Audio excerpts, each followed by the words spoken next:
So my background, we actually had some great discussions at lunch. I'm actually a PhD molecular virologist by training. That goes back more than 20 years now. But, so coronavirus is a great topic of conversation. I'm Sean Higgins.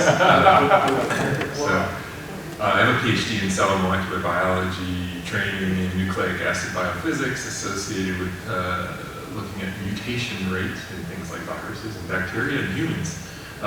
And 25 years in industry, all focused on building assays, so bioassays. So when you go to the doctor and they draw blood and they send it to the lab, I build everything in there. I build the hardware, the software, and the wetware. Where does that data go right now? And certainly in the case of Tesla, it actually streams pretty much real time back to Tesla. That's what powers their self-driving, their auto-drive algorithms. But what if in this future iteration you actually had some control over that? Maybe Tesla still gets to use it for improving the self-drive because you have an interest in that because you don't want it to crash. But maybe you can also grant temporary access to that data that you hold a copy of in the cloud that you have the keys to 10 different insurance companies so that they can quote you the best rates based on your very safe driving. But you're not handing the data over to them. Right now, we would deal with that. Literally, they will give you and some insurance companies already do this, they will give you a device, you will put it in your car, you'll drive around, and they're collecting all of that data. So it's like the Facebook model. They're collecting and they're keeping all that data. And if you want to delete it at some point in the future, maybe or maybe not, they can find it and they know what they've done with it. Depends whether they're selling that on to other parties or donating it to some larger industry commons.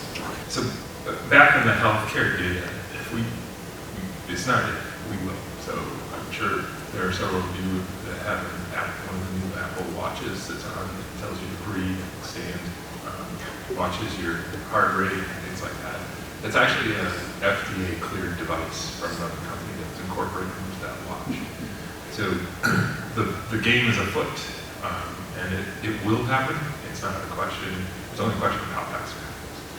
So from, again this morning I had an idea rattling around in my head, and this is provocative. Look to regulators. From you, something provocative? Yeah, or people in the government maybe to think hard about this or press on your lawmakers, your elected lawmakers. So we're going to have all this data. This should change kind of the paradigm of healthcare.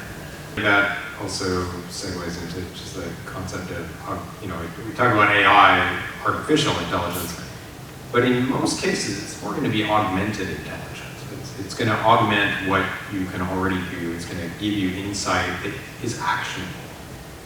And this comes back to this tension between if you just lock up all the data and it's in some third party's hand and you don't even know how to access it and monetize it, you can't extract the insight that is going to be beneficial. Another possible, but not very probable outcome is that some of the financial motives for monetizing the data get removed. So at that point, maybe we don't have to secure the data. And it just sits in public.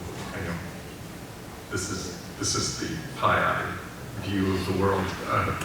But imagine that. Imagine that there wasn't a financial motive to take your data and use it against you.